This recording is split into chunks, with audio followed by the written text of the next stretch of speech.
Hi అండి, hello అందరికీ. కృష్ణాష్టమి రోజు చేసుకునే స్పెషల్ వెన్న ఉండలండి. చాలా రుచిగా ఉంటాయి.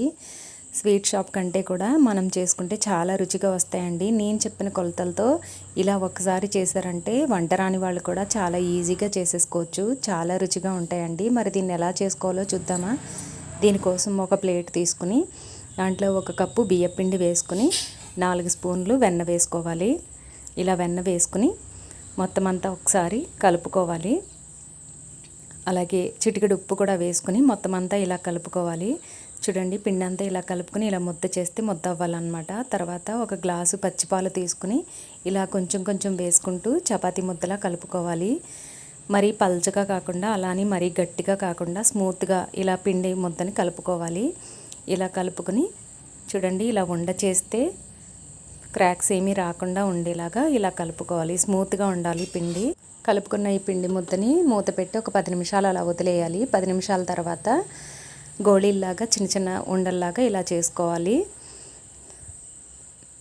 గట్టిగా నొక్కినట్టు ప్రెస్ చేస్తున్నట్టు ఉండలన్నీ ఇలా చేసుకోవాలి. చేసుకుని మూత పెట్టి ఉంచుకోవాలి. ఇప్పుడు స్టవ్ మీద ఒక కడాయి పెట్టుకుని డీప్ ఫ్రైకి సరిపడా ఆయిల్ వేసుకుని ఆయిల్ హీట్ అయిన తర్వాత మనం చేసుకున్న ఈ గోళీలని ఇందులో వేసుకుని దోరగా వేయించుకోవాలి. లో ఫ్లేమ్లో పెట్టుకొని పైన క్రిస్పీగా గోల్డెన్ కలర్ వచ్చే వరకు వేయించుకోవాలి.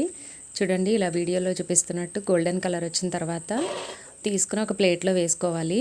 మొత్తం అన్నీ ఇలా తీసుకుని ప్లేట్లో వేసుకున్న తర్వాత స్టవ్ మీద వేరొక పాన్ పెట్టుకుని 1/2 కప్పు బెల్లం వేసుకుని అలాగే 1/2 కప్పు నీళ్లు వేసుకుని బెల్లాన్ని మొత్తం కరిగించుకోవాలి. బెల్లం ఇలా కరిగిన తర్వాత చూడండి, ఇలా తీగ పాకం రావాలి. 2 వేళ్ల మధ్యలో ఇలా తీగ వస్తే సరిపోతుంది.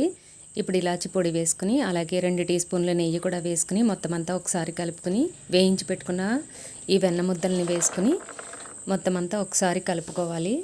ఈ పాకం అంతా ఈ ఉండలికి పట్టేలాగా కలుపుకొని స్టవ్ ఆఫ్ చేసుకుని చల్లారబెట్టుకోవాలి. ఇలా కలుపుతూ ఉండాలండి. ఇలా కలిపిన తర్వాత ఫ్యాన్ కింద పెట్టుకుని చల్లారనిచ్చుకోవాలి. చల్లారిన తర్వాత చూడండి, ఇలా వస్తాయి.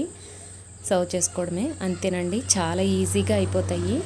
ఇలా నేను చెప్పిన కొలతలతో మీరు ఒకసారి చేసి చూడండి. మీకు ఎలా వచ్చిందో కామెంట్ చేయండి. వీడియో నచ్చితే లైక్ చేయండి. అలాగే మన ఛానల్ని సబ్స్క్రైబ్ చేసుకోండి. Thank you for watching.